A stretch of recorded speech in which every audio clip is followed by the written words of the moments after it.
Bonsoir, chers camarades membres du MPSP. Je suis là ce soir pour discuter avec vous du MPSP. Et vous savez que dans la vie de chaque mouvement, il est très important de laisser des références. Et dans notre jeune marche vers notre vision, nous avons donc l'objectif d'inclure justement la formation sur les idéaux et les stratégies du MPSP, de façon à ce que les nouveaux membres qui arrivent puissent effectivement savoir pourquoi ils sont là et comment se prendre pour maintenir la flamme allumée.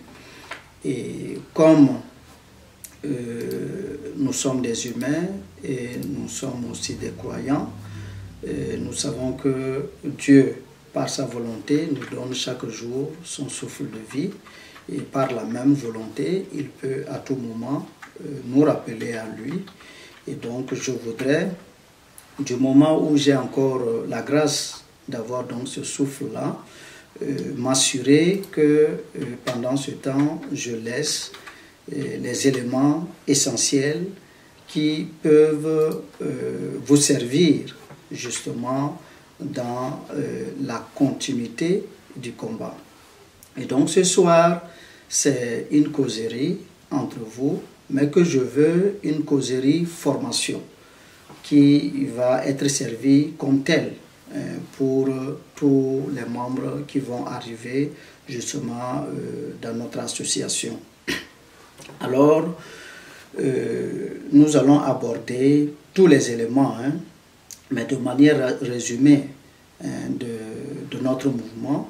C'est comme quand je me retrouve sur les plateaux des médias, il y a des questions essentielles que les uns les autres cherchent toujours à comprendre. C'est ce que signifie votre mouvement, quels sont les objectifs, quelle en est la vision, pourquoi essentiellement vous avez trouvé la nécessité de créer le mouvement. Donc je vais aborder l'ensemble de toutes ces thématiques-là de façon à ce que ça soit comme une présentation de formation. Et donc cela va m'amener à aborder justement le contexte et les circonstances dans lesquelles le mouvement est né. Je vais également essayer d'aborder justement l'idéologie autour de laquelle se repose, ou j'allais dire sur laquelle se repose justement notre mouvement. Et nous allons aussi, je vais m'appesantir aussi sur la stratégie pour que tout le monde puisse comprendre comment est-ce que nous pouvons nous prendre pour effectivement faire en sorte que le MPSP connaisse l'épanouissement. Et donc de manière globale, je vais donc aborder aussi spécifiquement le contenu, ce que contient le MPSP comme bagage à l'intérieur qui fait donc cette différence entre notre association et toutes les autres associations qui sont nées jusqu'ici et dans notre pays et ailleurs donc dans le monde. Alors, ceci étant, vous m'excuserez peut-être si ma voix ne porte pas ou si peut-être je balbutie. J'ai eu une journée un peu très fatigante, mais c'était important effectivement que je puisse me retrouver ce soir dans cette causerie avec vous. Alors, de tout temps, nous avons toujours appris. Nous avons depuis notre tendre enfance, et ce, de toutes les générations, on nous a toujours dit que l'Afrique, c'est ce continent-là, qui est le continent qui regorge le plus de richesses, et ce, sur tous les plans. Que ce soit la richesse du sol, du sous-sol, que ce soit par rapport à l'eau, que ce soit par rapport à la ressource humaine même. Le continent africain est le continent, par exemple, le plus jeune, quand bien même c'est le continent le plus ancien. Mais, paradoxalement, nous nous retrouvons être le continent le plus pauvre, celui-là qui traîne. Alors, comment est-ce que on peut comprendre que Dieu ait suffisamment béni le continent noir, ait suffisamment béni l'Africain pour être celui-là qu'il a créé en premier, pour que finalement ce même Africain-là, ce continent-là, se retrouve finalement dernier aujourd'hui. Et pour paraphraser la Bible quelque part, il est dit: mon peuple meurt parce qu'il est ignorant. Et aujourd'hui, justement, le MPSP essaie de travailler à comprendre la profondeur de tout ceci. Et cela nous amène effectivement à croire effectivement que nous sommes le peuple de Dieu, parce que quand on regarde un peu autour de nous, le peuple qui souffre, c'est justement nous les Africains. Alors, donc, c'est d'abord cette première réalité-là qui nous a amenés à commencer à réfléchir. Pourquoi Afrique riche en toutes les ressources et paradoxalement pauvre? Nous avons essayé de voir ce que les uns et les autres nous apportent comme explication, comme raison. On nous a dit que c'est parce que chez nous en Afrique, nous ne sommes pas démocrates. Notre système démocratique n'est pas enraciné. On ne connaît pas les valeurs des droits. Et c'est pour cela que l'Afrique serait en retard. On nous a dit que l'Afrique est en retard, l'Afrique est pauvre, parce que nos dirigeants font suffisamment preuve de corruption profonde. Nos pays souffrent de corruption profonde. Et que on amasse beaucoup de biens qui retardent justement l'avancement de tout le continent au profit juste de quelques familles.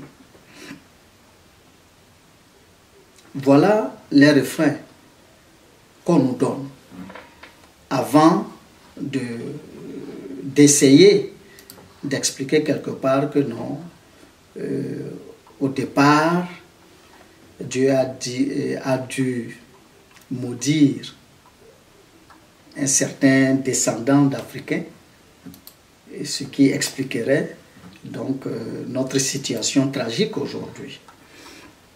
Alors, nous avons essayé de prendre toutes ces raisons-là, mais en les prenant une après une, nous avons quand même constaté effectivement que ces mêmes raisons-là constituent des réalités dans tous les pays du monde. Les pays qui se disent développés aujourd'hui, pour ceux qui y vivent, en tout cas moi je prends l'exemple ici aux États-Unis, je ne vois pas en quoi les États-Unis est un pays autrement plus démocratique que les pays d'Afrique.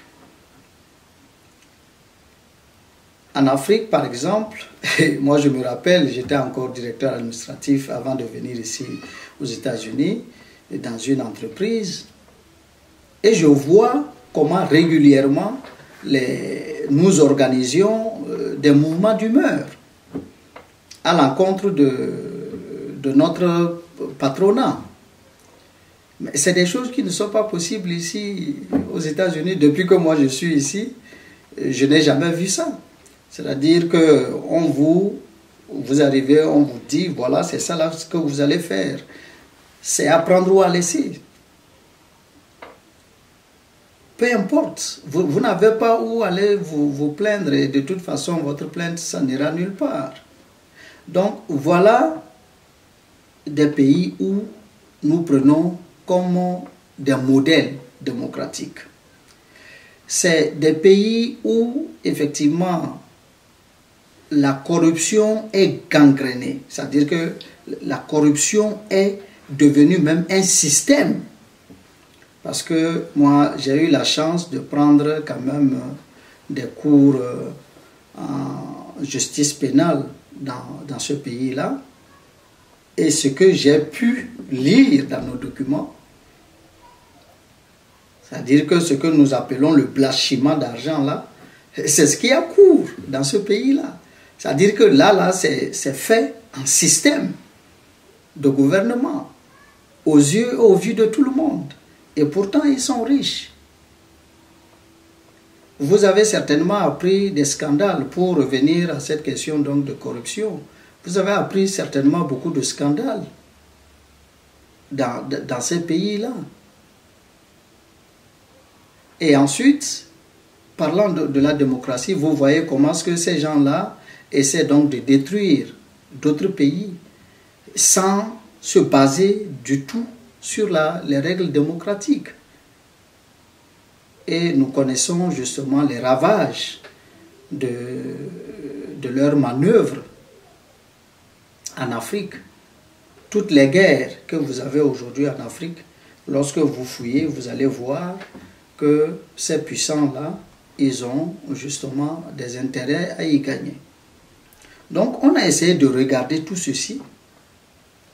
Nous avons vu qu'en réalité, tous ces gens-là, chez eux aussi, la démocratie n'est pas aussi exemplaire que ça. La preuve, c'est que tout le monde sait par exemple que Trump est passé par d'autres moyens pour justement truquer les élections. Mais vous n'avez pas vu, on n'a pas demandé aux Américains de reprendre les élections et tout ça.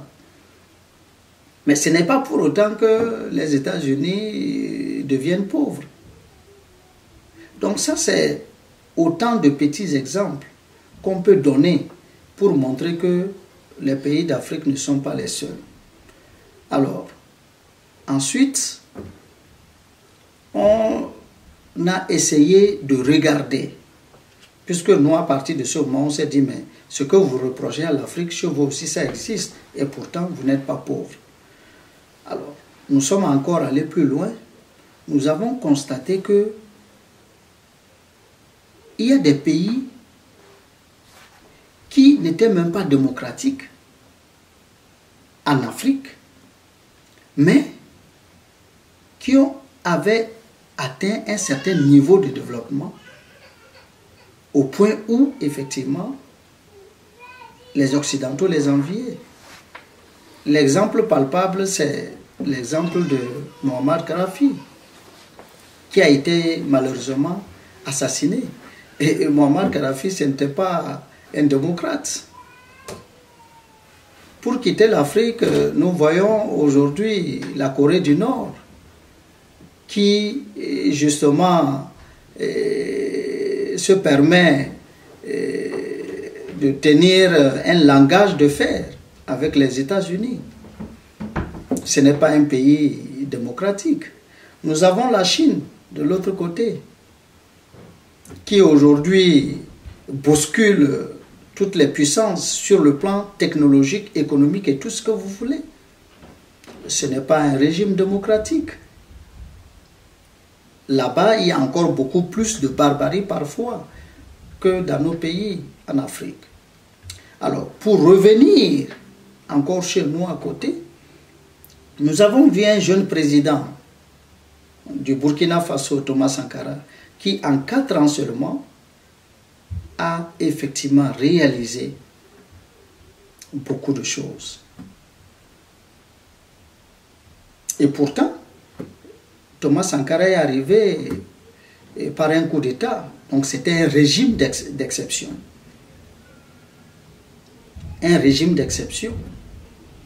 Donc voilà autant d'exemples qui nous ont quand même amenés à douter sur la sincérité des raisons qui nous sont données pour expliquer justement la pauvreté de l'Afrique. Et à partir de ce moment, nous nous sommes dit, ok, si le manque de démocratie, la mauvaise gouvernance, la corruption et autres ne sont pas les raisons fondamentales qui expliquent le sous-développement de l'Afrique, la pauvreté, la précarité en Afrique. Qu'est-ce qui l'expliquerait alors? Alors c'est là que nous avons essayé de voir ce que les autres font chez eux et qu'en Afrique on ne fait pas. Donc nous avons constaté que les autres, que ce soit les pays occidentaux, que ce soit les pays d'Asie et tous les autres, ils consomment ce qu'ils produisent.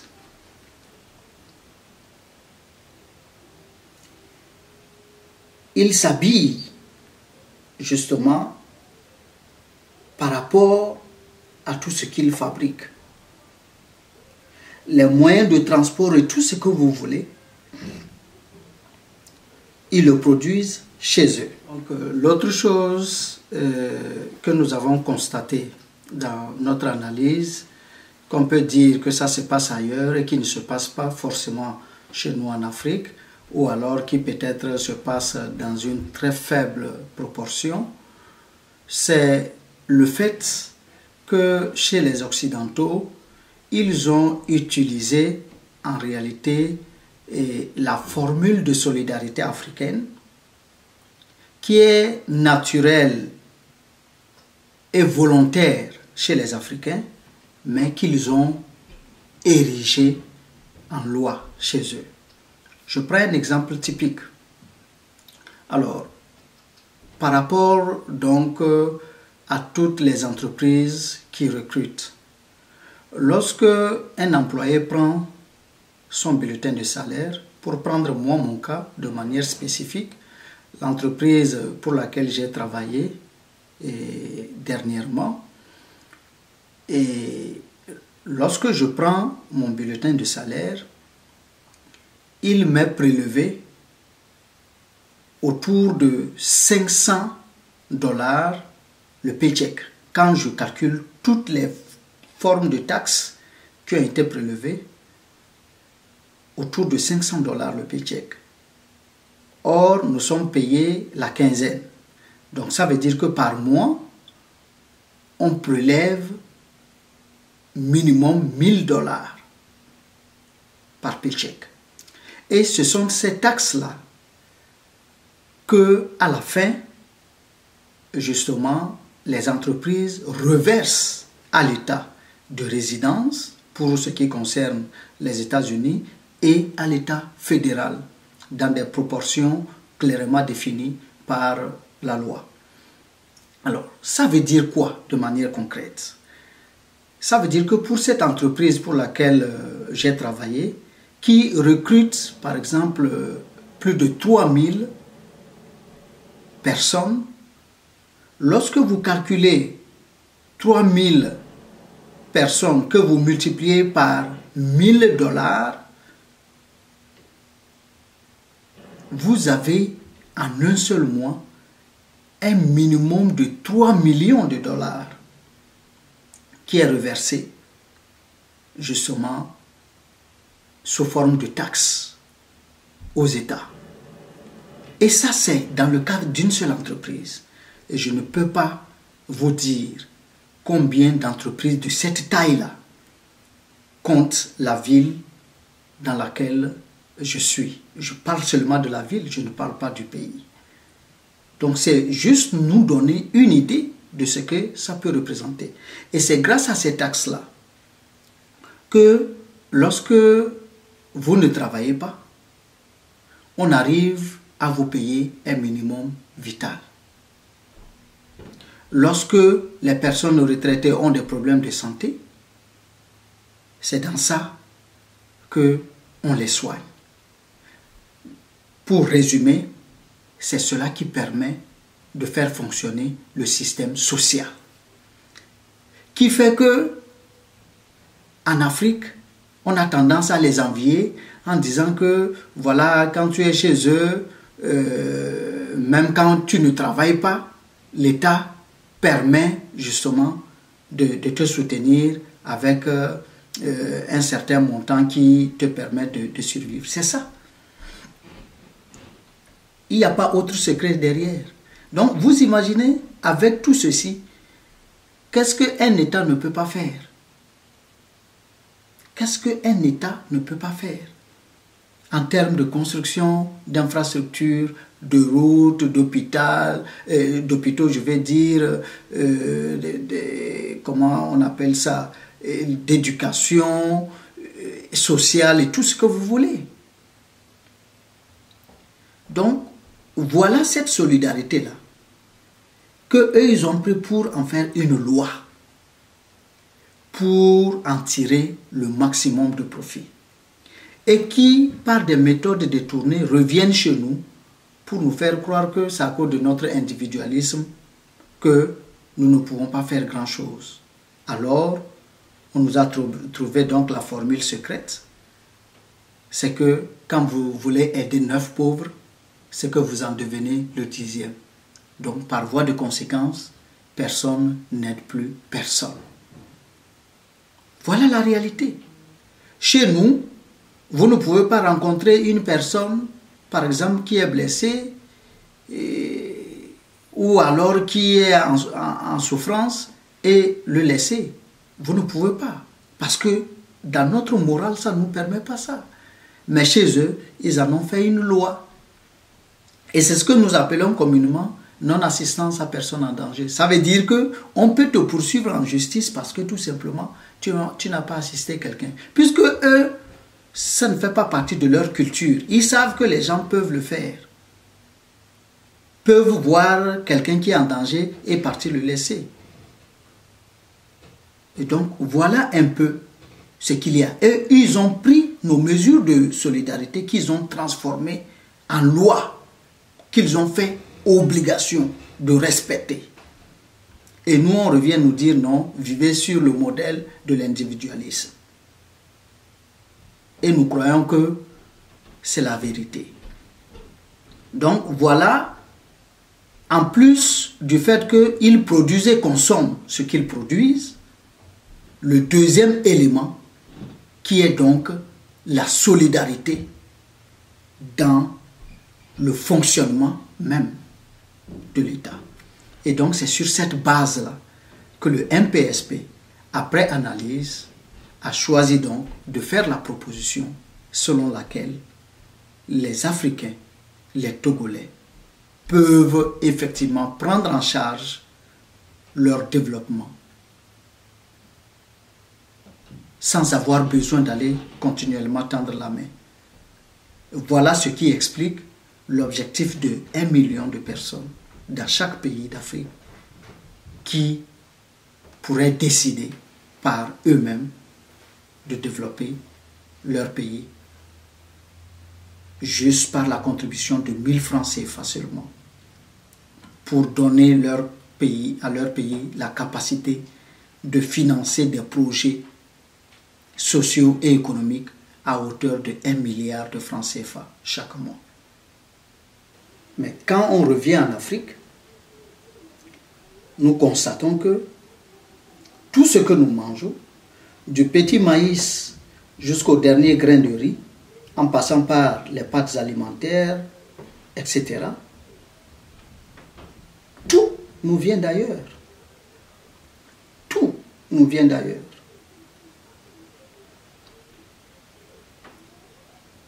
Lorsqu'on revient sur le plan justement vestimentaire, c'est la même situation. Sur le plan du transport, des technologies et tout ce que vous voulez, aujourd'hui nous n'avons absolument rien. Quand bien même nous avons des gens compétents qui peuvent faire les mêmes choses que les Occidentaux, mais nos pays sont transformés tout simplement en un vaste marché où tout le monde vient déverser ce qu'il a. Tout le riz qui est consommé en Afrique aujourd'hui, c'est du riz thaïlandais, c'est du riz italien, c'est tout, sauf du riz africain.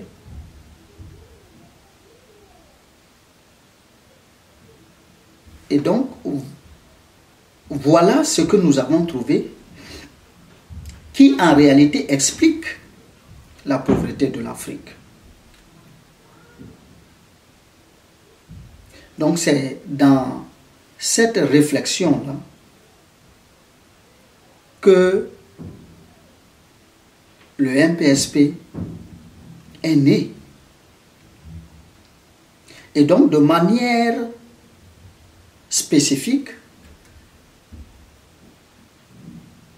toujours pour rester donc dans le cadre donc du contexte, c'est justement la dernière crise politique qui est née au Togo,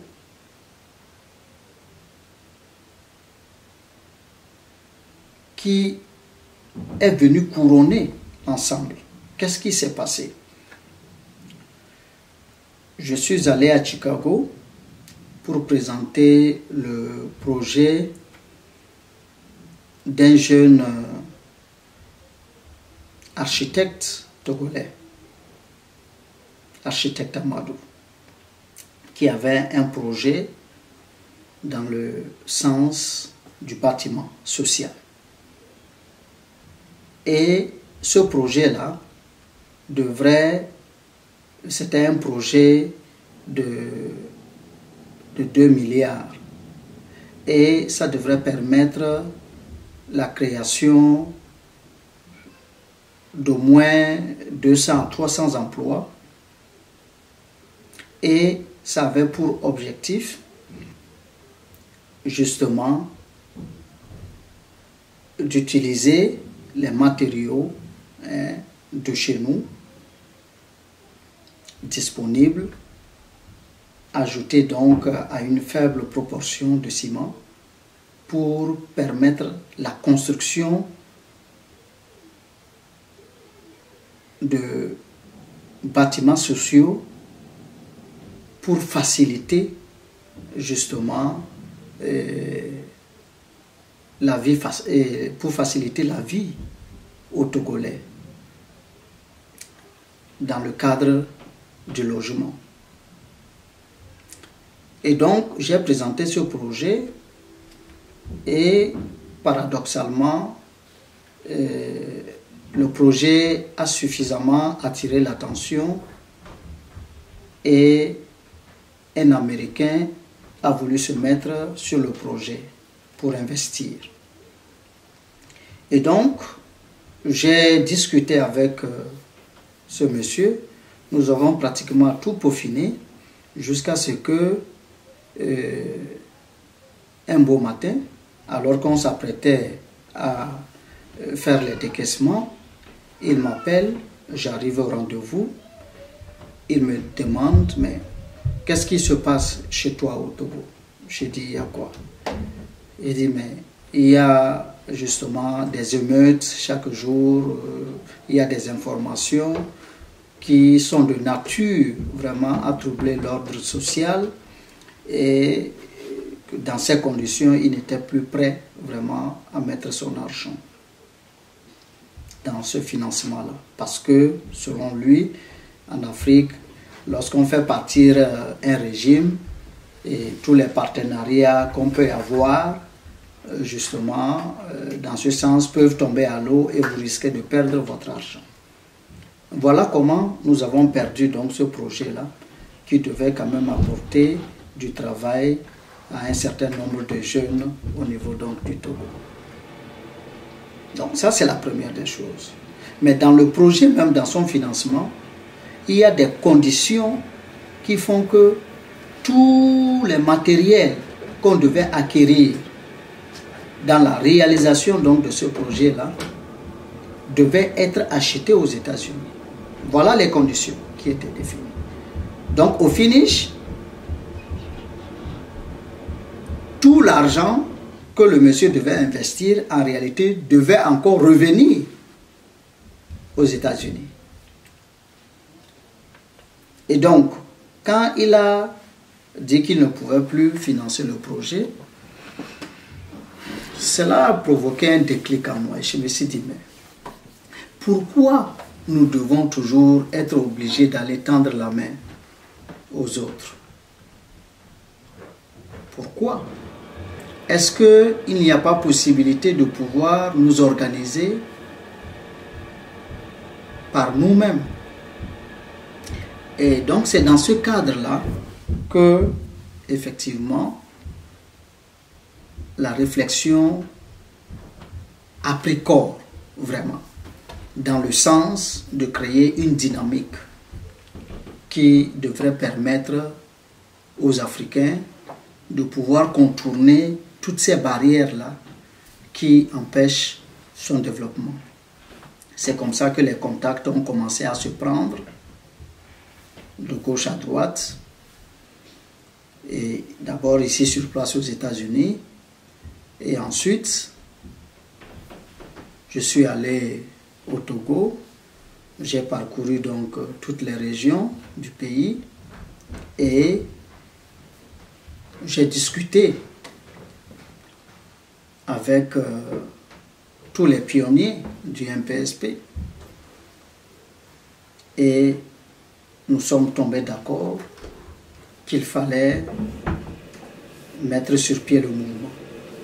Je suis reparti aux États-Unis et 6 mois après, je suis reparti encore au Togo où nous avons donc fait le lancement du MPSP. Voilà comment est-ce que le MPSP est né. Voilà la circonstance qui a amené justement ma petite personne, en plus donc des jeunes Togolais que nous étions, de mettre sur pied donc le mouvement MPSP. Alors, mais il fallait créer donc ce mouvement, mais il fallait donc lui donner une idéologie, il fallait lui donner justement une stratégie pour s'assurer que cette association ne vienne pas s'inscrire dans la même logique que toutes les associations qui ont été créées jusqu'à ce jour. Et c'est pour cela que nous avons décidé fondamentalement d'être une association panafricaine, mais apolitique. Donc, le panafricanisme, voilà l'idéologie sur laquelle se repose le MPSP. Vous savez que le panafricanisme, c'est ce mouvement-là qui veut que les Africains et tous leurs descendants qui sont éparpillés à travers le monde entier, par le biais donc de l'esclavage, de la traite des Noirs et de tout ce qui a suivi, qui sont donc éparpillés dans le monde entier, qu'ils soient considérés comme un seul et même peuple. Et donc c'est dans cette logique-là que le panafricanisme travaille à réunir tous ces gens-là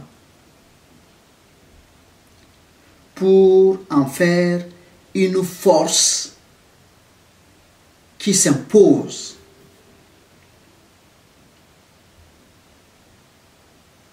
dans le cadre d'une gouvernance dont la logique est donc de développer l'Afrique par les Africains et pour les Africains d'abord. avant donc de faire bénéficier des fruits du développement de l'Afrique à tout le monde entier, parce que nous sommes le berceau de l'humanité. Donc c'est dans cette logique qu'il faut comprendre le MPSP. Donc à terme, vous devez comprendre que le MPSP doit travailler toujours à faire en sorte qu'il y ait cette unité intrinsèque entre les peuples d'Afrique restés sur place sur le continent et les peuples d'Afrique qui se trouvent justement sur les autres continents. Alors, donc, à partir de ce moment, il fallait quand même se poser des questions. Le panafricanisme, ce n'est pas un mouvement qui est né aujourd'hui.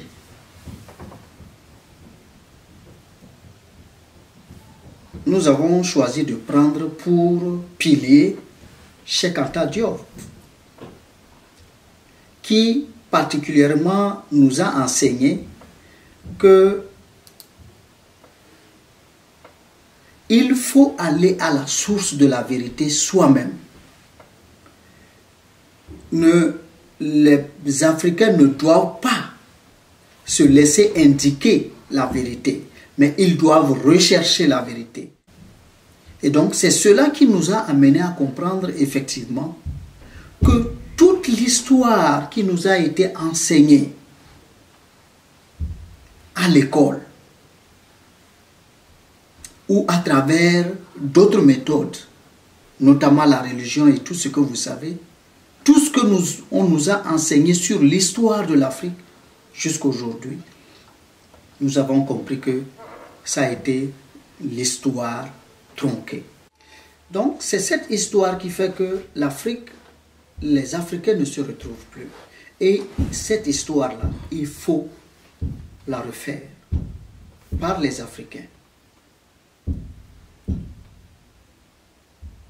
Donc c'est dans ce sens que le MPSP devait réfléchir effectivement à une stratégie qui puisse rendre pragmatique justement notre mouvement, de sorte à accélérer les choses.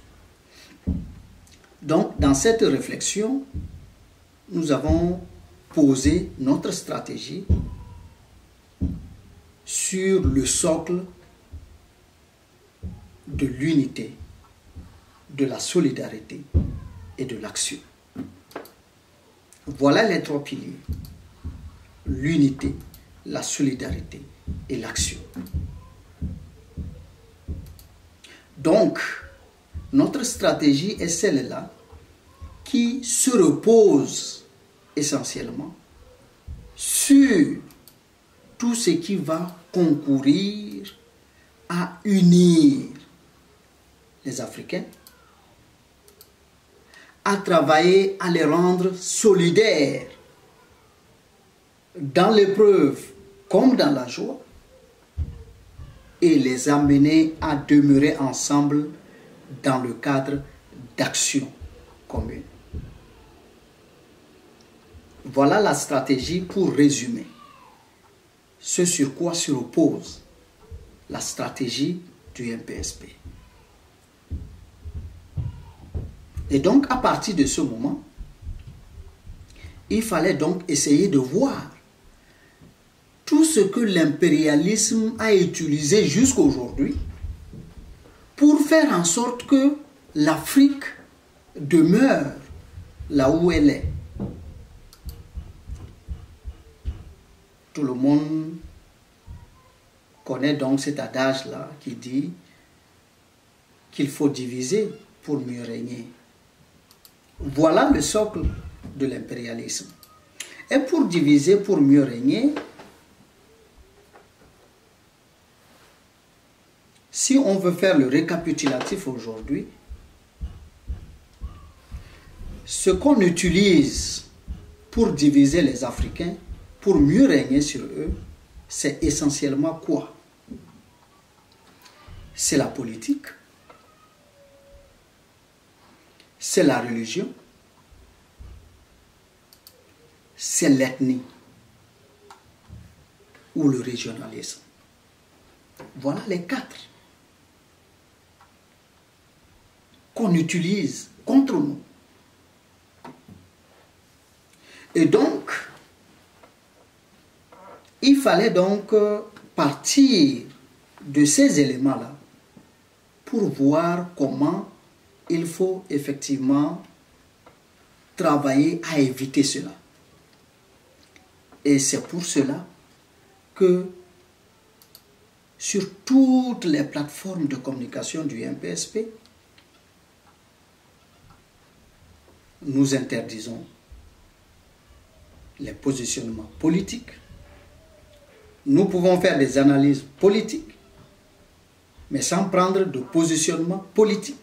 C'est-à-dire que personne sur nos plateformes ne viendra défendre un parti politique, ne viendra faire la publicité d'un parti politique.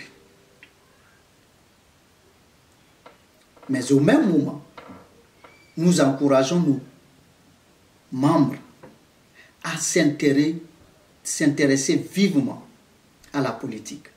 Parce que c'est par la politique qu'on décide de notre vie. Et donc, comment est-ce que nous demandons à nos membres de réagir lorsqu'ils sont dans leur cadre politique? Nous avons demandé à nos membres d'être, en tout point de vue, la lumière dans leur cadre de vie. Pas seulement au niveau politique, mais partout où ils vont se retrouver. C'est-à-dire que dans nos partis politiques, lorsqu'on se retrouve et qu'à un certain moment donné, on se rend compte que notre leader politique veut utiliser notre jeunesse pour aller s'attaquer à d'autres, parce que tout simplement, c'est des partis adverses, il faut refuser. Il faut dire que ce n'est pas pour ça que vous êtes là. Si votre parti, votre adversaire a fait quelque chose de bien, ce n'est pas parce que c'est votre adversaire qu'il faut peindre tout en noir. Il faut féliciter. Et oser vous pointer du doigt lorsque c'est vous qui êtes en faute. Voilà comment le MPSP veut travailler à faire en sorte, à assainir à un certain moment donné la vie politique dans notre pays. Et c'est pour ça que nous avons un programme d'éducation citoyenne à l'endroit des partis politiques. Donc un parti politique qui a besoin de notre expertise, nous allons envoyer nos experts pour aller faire la formation citoyenne à leurs militants, pour pacifier le climat politique dans nos pays. Lorsque nous allons au niveau de la religion,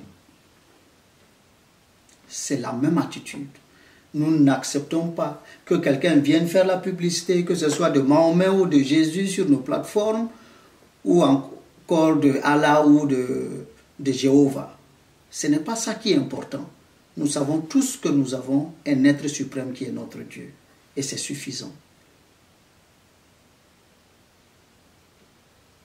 On ne permet pas que on vienne nous dire celui-là est catholique, celui-là est protestant, celui-là est Assemblée de Dieu, celui-là est pentecôtiste, celui-là est ceci ou cela. Nous refusons tout ça. Et pourtant, chacun de nos membres a sa religion.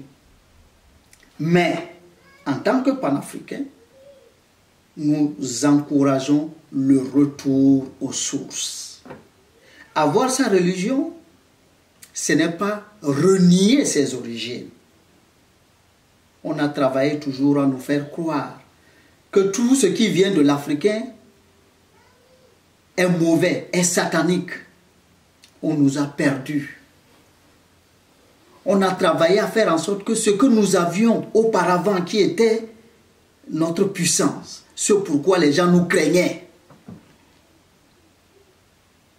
on a travaillé à retourner ça contre nous. aujourd'hui, ces puissances nous servent à quoi? Rien que sur le plan négatif. C'est-à-dire, c'est devenu rien que de la sorcellerie. On utilise juste pour nous faire du mal, de gauche à droite. Nous voulons faire en sorte que, effectivement, la lumière revienne chez les Africains. Que la confiance renaisse, afin qu'ils sachent, que l'Africain sache qu'il est le centre du monde. Qu'il est celui-là à partir duquel se retrouvent les autres diversités humaines. Et comme tel, c'est nous qui devrions montrer la voie et non les autres. Dieu merci, aujourd'hui, le coronavirus nous indique au monde entier que l'Afrique est la voie. Aujourd'hui, subitement, nous voyons justement des Occidentaux qui se cachent et qui s'en vont donc se chercher en Afrique pour trouver les remèdes, pour se traiter. Donc cela doit nous habiter. Donc on ne doit laisser aucune religion nous opposer.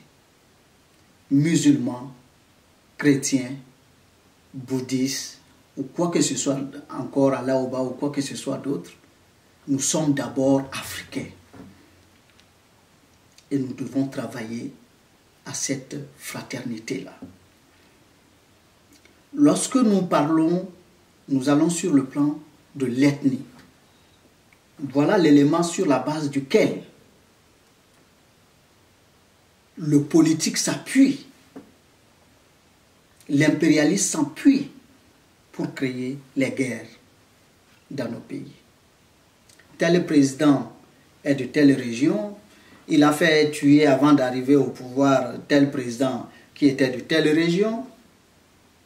Alors, on crée donc la frontière de l'ethnie, de la religion, et je vais dire de la région. L'exemple de notre pays, le Togo, est un exemple palpable. Et parfois, l'impérialiste utilise notre force pour revenir nous asservir. Les coups d'État sont nés en Afrique comment? Et malheureusement, mon pays, le Togo, qui a connu le premier coup d'État en Afrique, c'est tout simplement la résultante de ce que l'Afrique qui a mené ses combattants combattre l'ennemi en Occident lors de la Première et de la Deuxième Guerre mondiale, qui a combattu les forces nazies.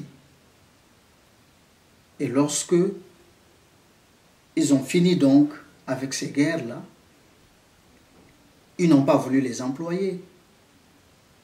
On les a réutilisés. Mais de quelle manière?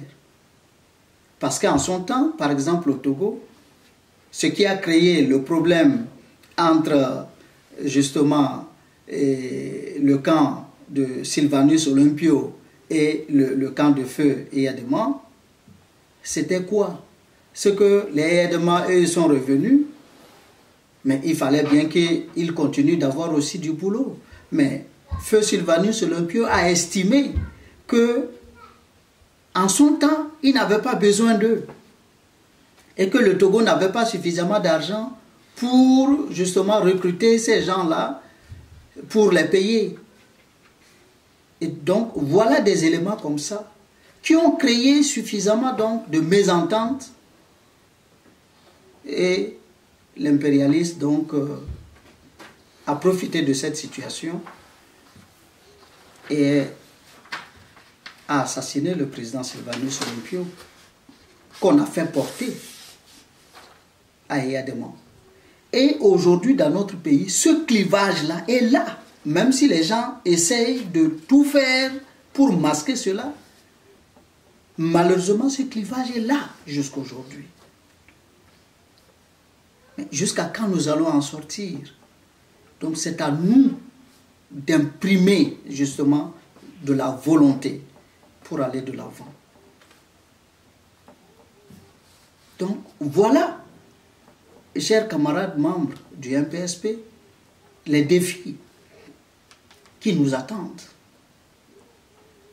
Et c'est pour ça que nous n'allons pas nous jeter comme ça dans la barque, comme on ne sait où on va. On dit, qui veut aller loin, ménage sa monture. Et il ne sert à rien de courir, il faut partir à point. Et c'est pour ça que lorsque nous avons voulu installer les premiers bureaux, nous avons d'abord travaillé à faire en sorte que ce soit de manière décentralisée. On a mis donc les bureaux dans toutes les régions. Et aujourd'hui, Dieu merci, nous avons 2 régions de la diaspora, notamment l'Europe et les États-Unis. Et nous avons au moins un représentant aussi en Asie. Et nous espérons que beaucoup d'autres régions vont se greffer autour donc, du MPSP pour faire en sorte que les fils du Togo, effectivement, partout où ils sont, se retrouvent, se mettent la main dans la main pour continuer le combat. Alors, donc, c'est pour cela que, à l'installation, nous avons déjà travaillé à vous outiller, notamment en faisant donc des formations en développement personnel. Parce que il faut,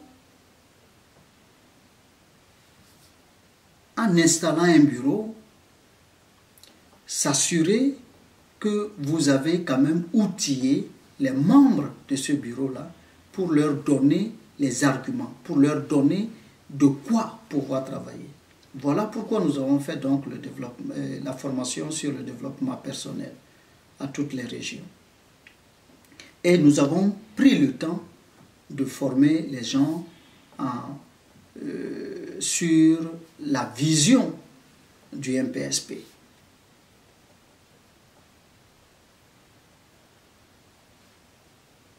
Donc, ce que je suis en train de faire aujourd'hui n'est qu'une répétition,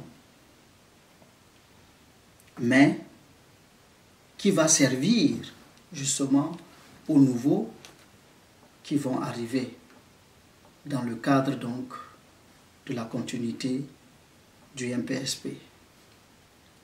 Et comme stratégie, nous avions justement au niveau du premier volet la communication sensibilisation. La communication sensibilisation est donc ce premier volet qui va justement nous voir déployer tous les moyens pour réunir des informations que nous allons mettre à la disposition de certaines cibles dans le sens de les informer pour les sensibiliser. Parce que si les gens ne sont pas informés, ils ne pourront jamais effectivement savoir la réalité des choses. Il faut d'abord apporter l'information contradictoire. Parce qu'aujourd'hui, on dit que le monde est parti d'ailleurs. La science appartient à quelque part et non aux Africains. Non. Il faut donner toutes les informations pour que les gens comprennent que non, la science, elle est partie de l'Afrique. L'écriture, elle est partie de l'Afrique. Tout ce que nous avons aujourd'hui qui a été développé est parti de l'Afrique. Ce sont des informations qu'il faut donner aux gens dans le sens justement de les faire réagir. Donc ça, c'est le premier volet. Et donc, à ce niveau, nous pouvons utiliser plusieurs canaux. Ça peut être à travers des conférences-débats, telles que nous avons fait par exemple au lancement du MPSP, où le camarade Dr Amana a présenté justement le thème sur l'aliénation culturelle des Noirs, qui a été suivi donc de débats avec des questions et des interventions. Ça a permis aux gens de comprendre effectivement tout ce que les autres font pour nous assujettir. Alors, à partir de ce moment, lorsque nous avons l'information, on peut maintenant s'assurer que désormais, lorsque on nous dit quelque chose, on est capable effectivement de pouvoir travailler ça et de sortir l'essentiel pour nous. Et donc, non seulement les conférences, débats, nous pouvons aussi, justement, à travers les conférences de presse, à travers les ateliers et à travers les rencontres, débats comme ça, les causeries, débats, travailler effectivement à sensibiliser les gens, à donner l'information aux gens. On peut faire des projections de films sur, par exemple, les panafricanistes, sur certains leaders panafricains, pour qu'on comprenne le parcours de certains, tels que les Lumumba, tels que Kwame Nkrumah, et beaucoup d'autres. Donc voilà autant de canaux que nous pouvons utiliser à ce niveau-là. Et là, à chaque niveau, il faut spécifier les cibles. Donc vous pouvez avoir donc les étudiants, vous pouvez donc avoir les associations, les amicales, tout ce qui est donc organisation, les organisations de paysans, tout ce que vous voulez. Vous pouvez effectivement travailler à les sensibiliser. Donc, ça c'était le premier volet. Communication, sensibilisation. Deuxième volet, c'est la communication, organisation. Donc, à ce niveau, on communique dans le sens de former, j'allais dire, la communication, formation. On communique, on apporte des éléments d'information dans le sens de former, c'est-à-dire, vous savez que dans notre vision, nous avons l'intention de faire en sorte que ce soit les Africains qui contribuent pour le développement de l'Afrique. Mais comment pouvez-vous amener quelqu'un à contribuer quand lui-même n'a rien? Donc la communication, formation va permettre de faire en sorte que on cible des groupes dans leur domaine spécifique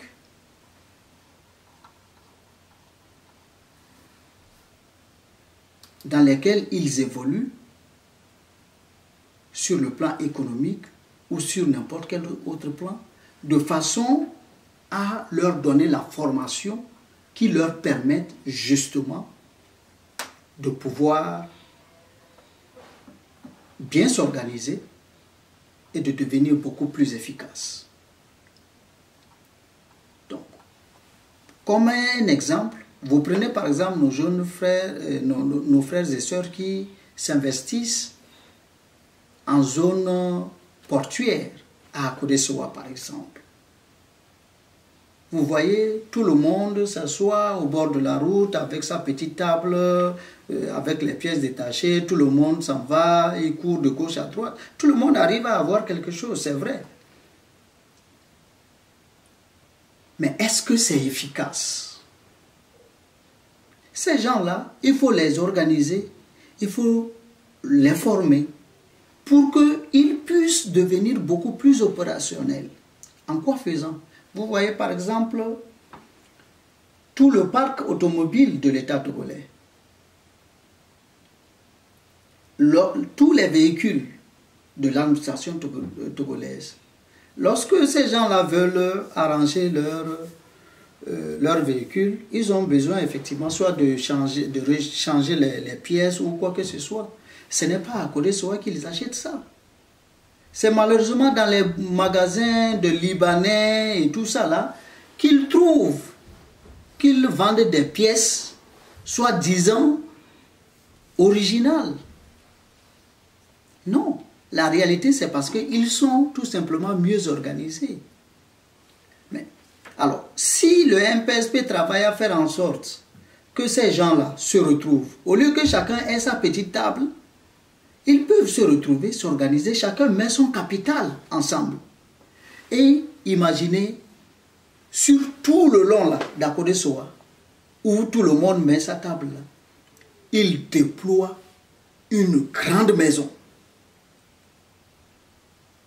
Où ce n'est plus au port de Lomé là qu'ils s'en vont prendre justement les pièces, mais avec leur capital, ils s'organisent à aller peut-être en Chine, à aller peut-être en Allemagne pour avoir les pièces. D'abord, quand ils vont acheter en conteneur, ça va leur revenir beaucoup moins cher.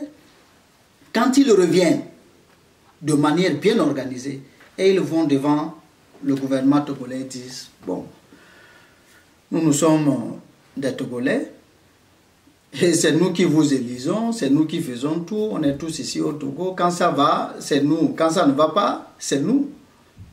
Alors, on ne peut pas comprendre que vous continuez de prendre l'argent du Togolais pour aller le donner aux Libanais, pour aller le donner à tous les autres qui viennent d'ailleurs, alors que nous sommes là. Mais ça va leur revenir de droit. L'État togolais ne peut pas leur refuser ça. Ils vont leur faire des concessions de contrats.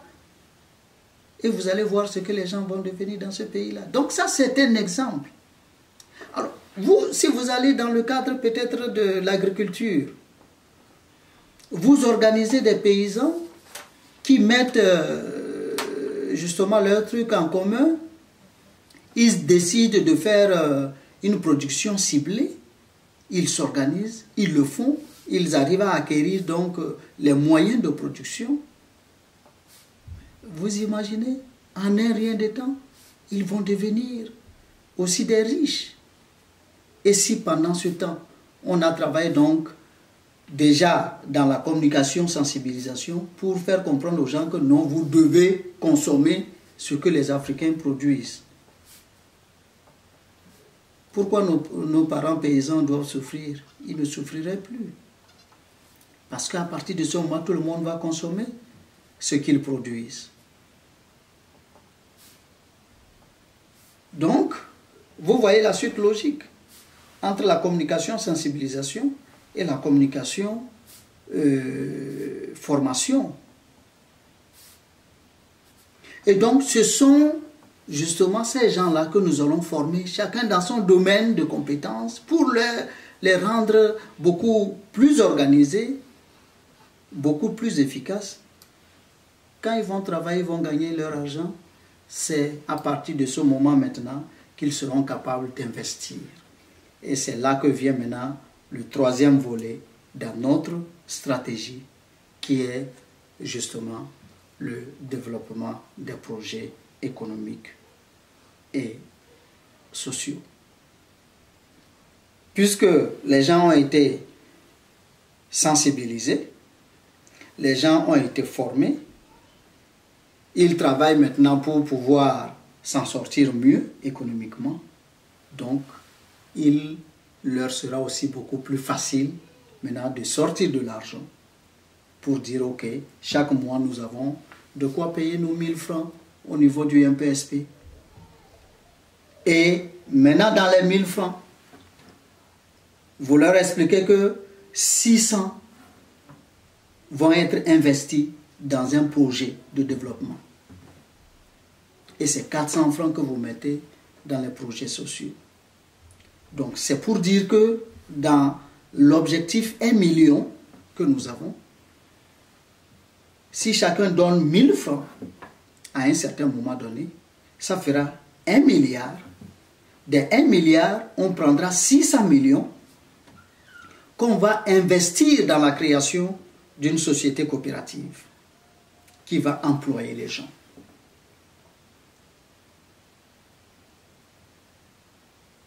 Qui va donc donner du travail aux gens afin que nos familles vivent de mieux en mieux. Et 400 millions peuvent être utilisés justement dans les projets sociaux. C'est-à-dire, si on veut doter un hôpital d'un scanner, on peut acheter ça. Si on veut construire un hôpital, on peut construire ça. Si on veut justement investir dans l'éducation, on peut investir dans l'éducation. Si on veut investir dans le culturel, on peut investir dans le culturel en fonction de chaque projet que nous avons. Donc, voilà comment est-ce que nous voulons agencer les choses. Donc, dans la première catégorie, ça concerne tout le monde. Il faut sensibiliser tout le monde.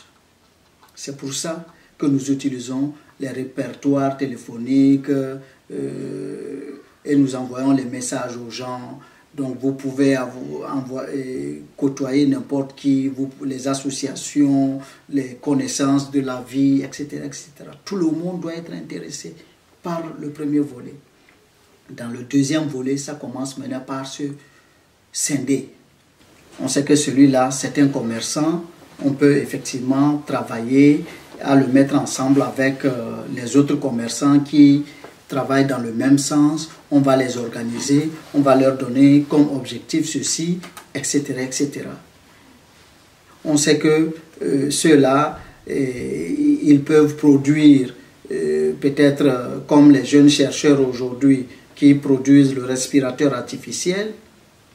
On travaille effectivement à les mettre ensemble dans une certaine logique de recherche et on finance ce qu'ils sont en train de faire.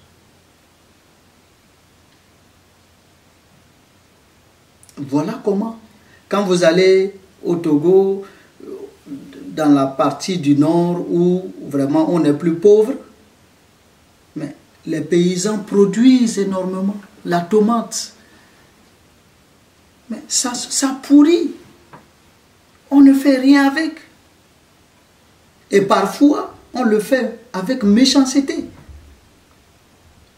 On laisse sciemment pourrir. Comme ça, on peut venir juste avec 1000 francs là et on prend toute une cuvette. On n'a même pas pitié du paysan. Mais si on travaille à les organiser, de telle sorte qu'ils trouvent les moyens pour conserver leurs produits, mais ils vont les vendre comme ils veulent. Et c'est eux qui vont fixer les prix. Donc voilà comment le MPSP entend sortir l'Afrique. Et donc notre vision là, c'est de faire en sorte que nous soyons capables justement de constituer le levier économique de nos pays pour soutenir nos autorités dans cette quête d'indépendance. Cette quête d'indépendance pour laquelle on passe le temps à les assassiner. On passe le temps à organiser, à monter justement les rébellions. On passe le temps à les amener à nous assassiner. Lorsque nous allons devenir des groupements économiques puissants, tels que les groupes Total, les groupes Bolloré et tout ce que vous savez,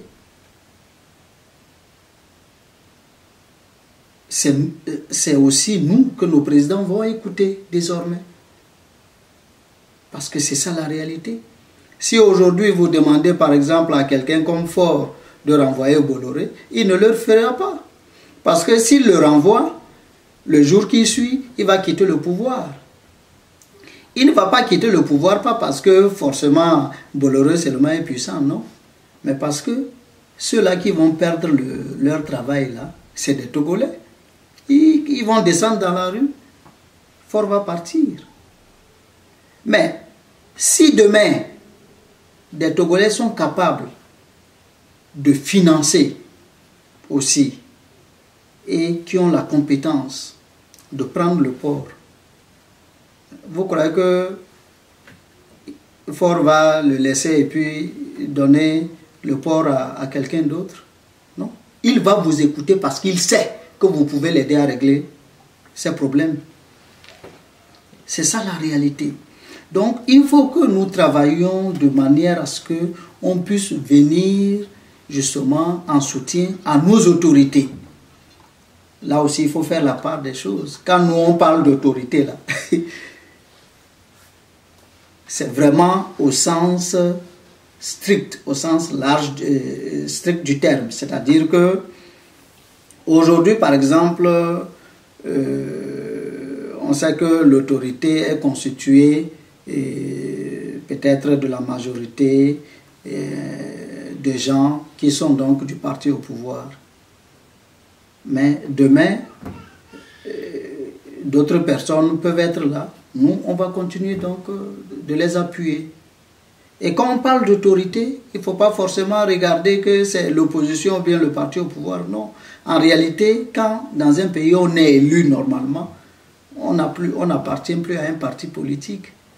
On travaille pour un pays. Et c'est pourquoi le MPSP travaille à apporter une vision pour le Togo. Parce que ce qui est important, c'est la vision. Aujourd'hui et hier, par exemple, nous traitions, dans le cadre donc du MPSP à Lomé, nous traitions avec des maires qui étaient du parti au pouvoir. Mais aujourd'hui, on a eu d'autres maires qui sont arrivés et qui sont de l'opposition. Nous les mettons au même pied parce qu'ils sont l'autorité.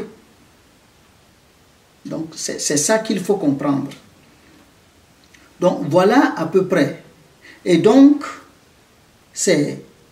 il fallait travailler donc à donner un contenu qui a son sens, qui peut amener les gens à comprendre, oui, en venant au MPSP, j'ai mon intérêt. L'intérêt au niveau du MPSP, c'est quoi? Comme je l'ai dit, nous avons deux types de projets. Les projets sociaux, les projets économiques. Au niveau des projets sociaux, en quoi nous avons intérêt?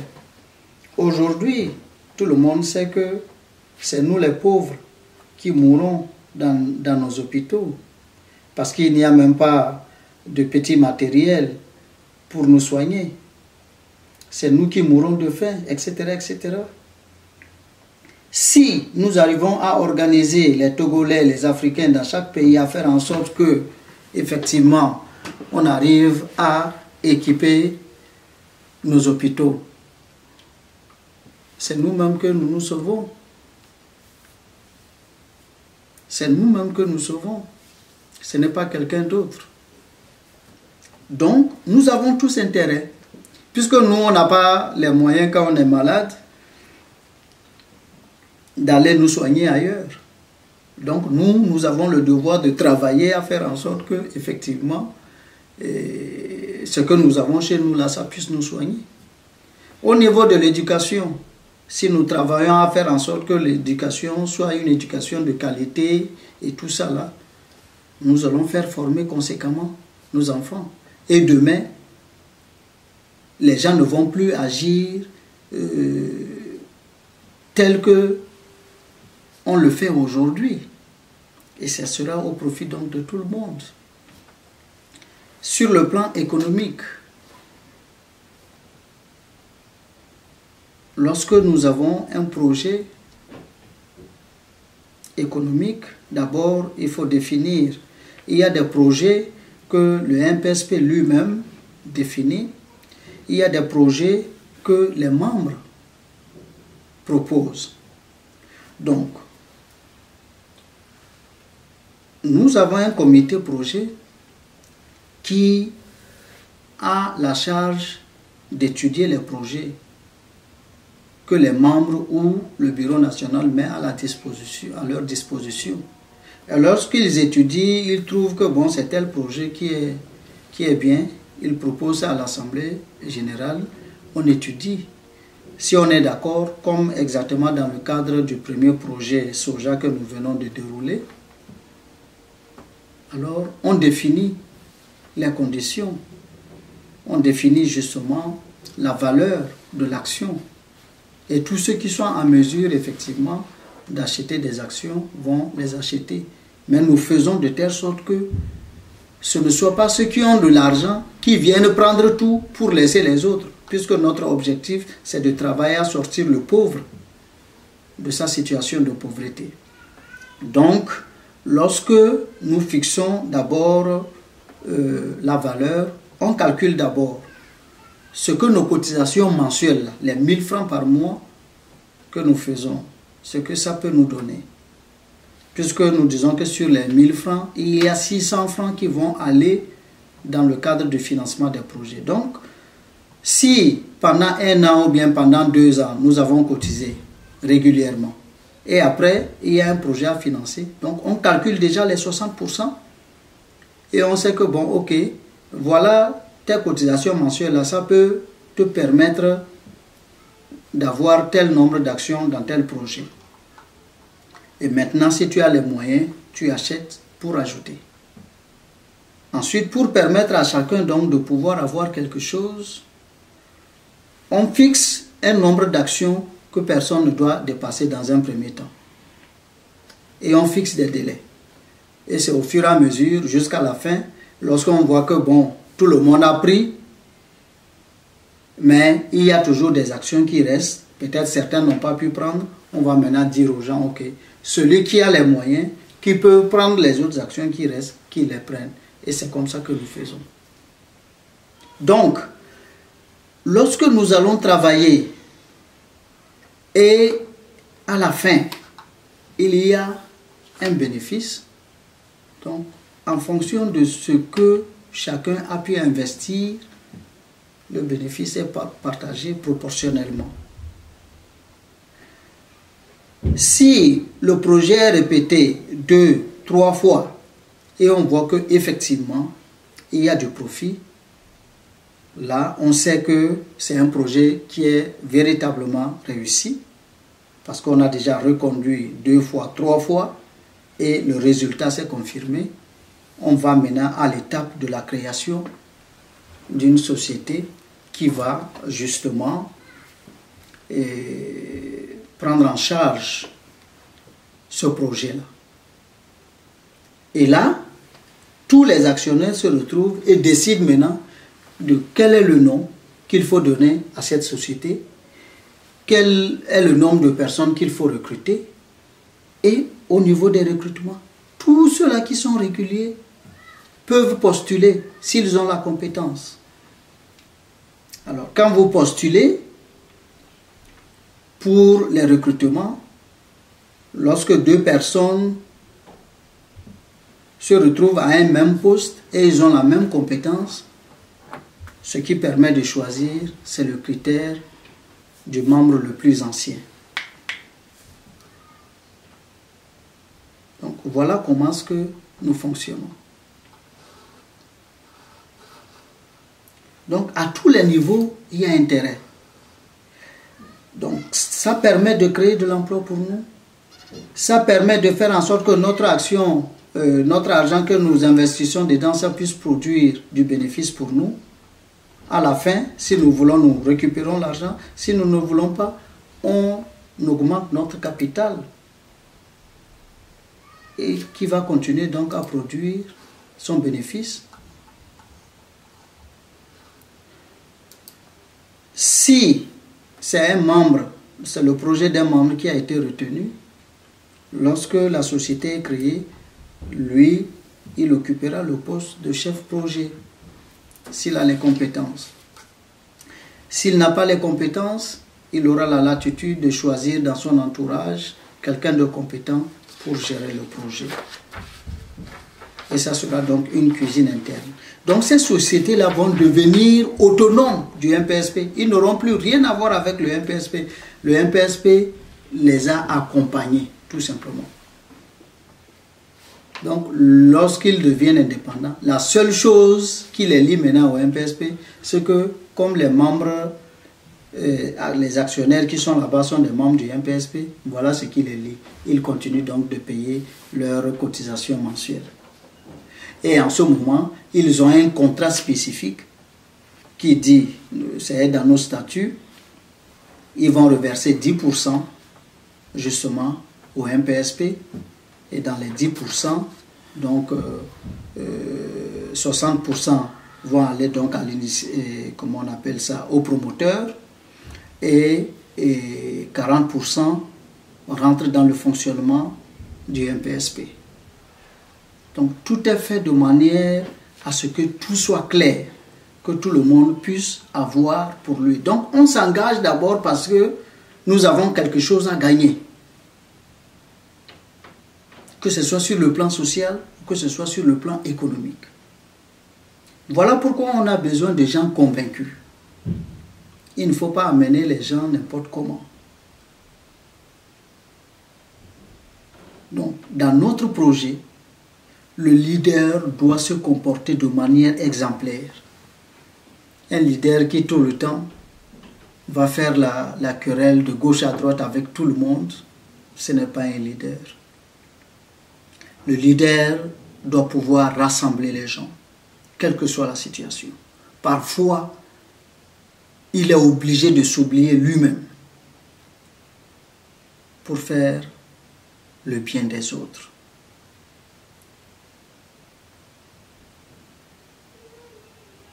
Donc, voilà comment est-ce que nous pensons que nous pouvons accompagner notre Afrique là à devenir effectivement quelque chose.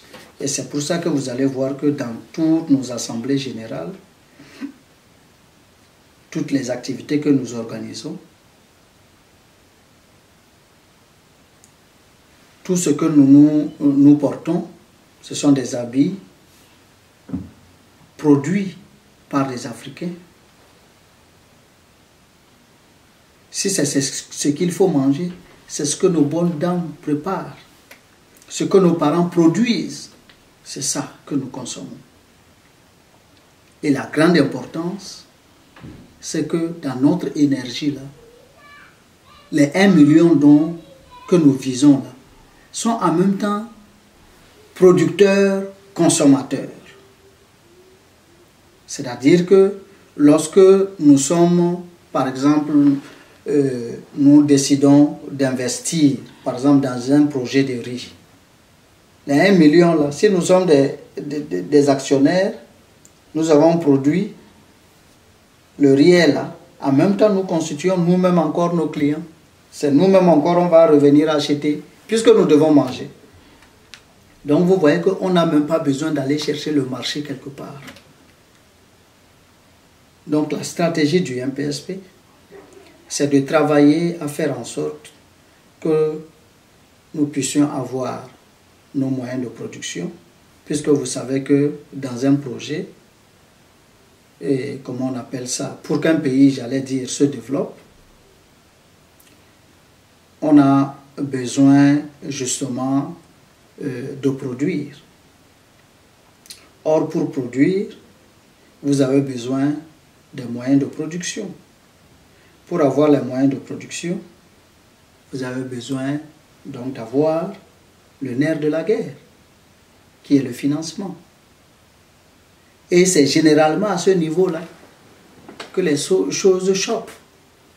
Parce que, étant donné que nous sommes pauvres, les banques ne veulent jamais mettre l'argent à notre disposition pour nous permettre de créer, de faire tout ce que nous voulons. On vous donne des conditions que vous ne pouvez pas remplir. Donc c'est ce canal-là, c'est cette solution-là, ce blocage-là à la création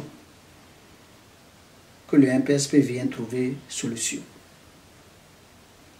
Donc, en nous mettant ensemble, vous avez vu dans le cadre du projet Soja, C'est pratiquement en un mois que nous avons réuni l'argent nécessaire pour faire notre production sur 15 hectares.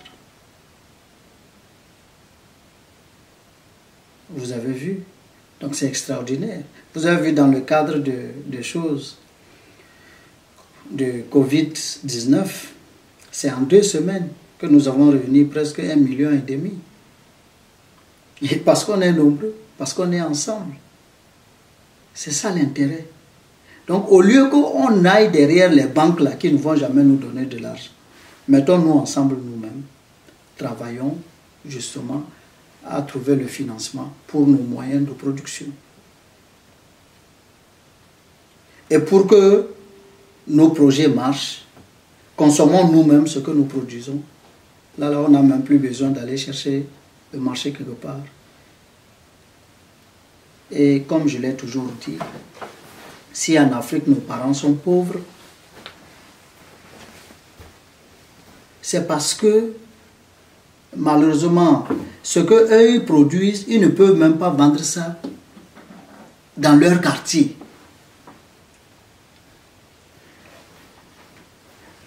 Alors que celui qui vient de l'Occident là, lui, il vend ça à toute la population occidentale et ensuite il vient, il vend en Afrique. En Afrique là, nous sommes plus d'1 milliard déjà de personnes. Imaginez comment est-ce que les produits occidentaux ne vont pas coûter moins cher. Si moi je produis le riz, je suis un occidental et un Africain produit le riz. L'occidental a la capacité de vendre à 1 milliard de personnes. Et l'Africain ne peut même pas vendre à 10 personnes ce qu'il a produit. Bon. Si l'occidental décide de vendre son produit même à 1 franc seulement, 1 franc seulement, il décide de vendre ça à 1 franc seulement, il a 1 milliard.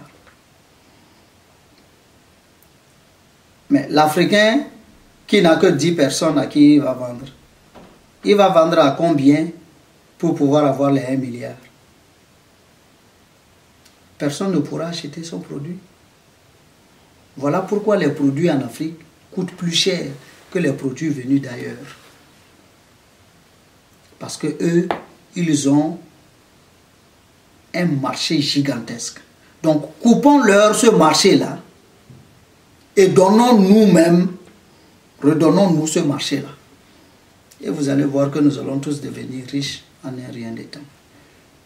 Donc, voilà, chers camarades, j'ai vraiment fait l'effort de résumer. Mais vous savez que le MPSP a des documents de référence. Nos documents de référence en termes de gestion du MPSP, c'est les statuts, c'est le règlement intérieur. Donc, il faut que les membres fassent tout pour avoir ces documents-là. L'autre document de référence qui permet justement la vie conviviale au niveau donc des plateformes du MPSP, ce sont les règles de fonctionnement des plateformes MPSP. Il faut que chacun fasse l'effort de comprendre ces règles de fonctionnement. Donc, le document de référence qui nous sert d'orientation pour le MPSP, dans tout ce que nous faisons. Si à un certain moment donné, on se perd, on ne sait pas quelle est la voie qu'il faut suivre, etc., etc., c'est ce document-là qu'il faut prendre. C'est le document d'orientation idéologique et stratégique, qui est un document complet pour le MPSP, où tout est détaillé. Tout ce que je viens de vous dire, c'est seulement le survol de ce document-là que j'ai fait.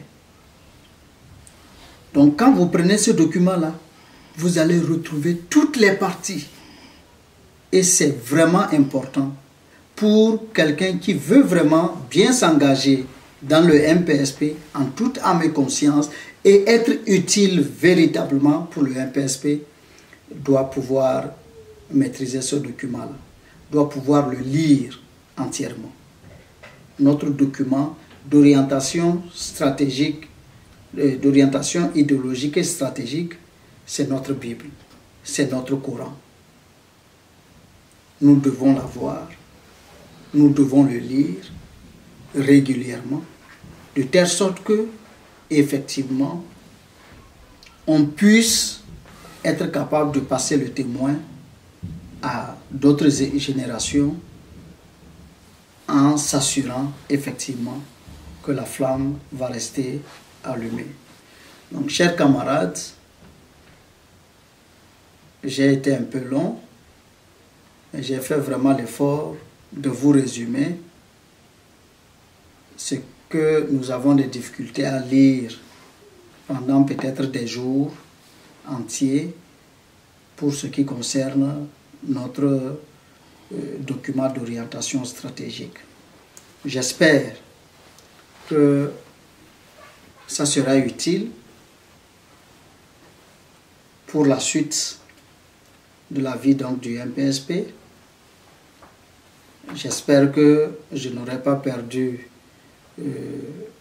votre temps pour rien, je n'aurai pas perdu du temps inutilement et que cela va vraiment servir pour que tous les membres du MPSP, les nouveaux membres qui viennent d'arriver, sachent à quoi ils doivent s'en tenir par rapport donc à la vie du MPSP.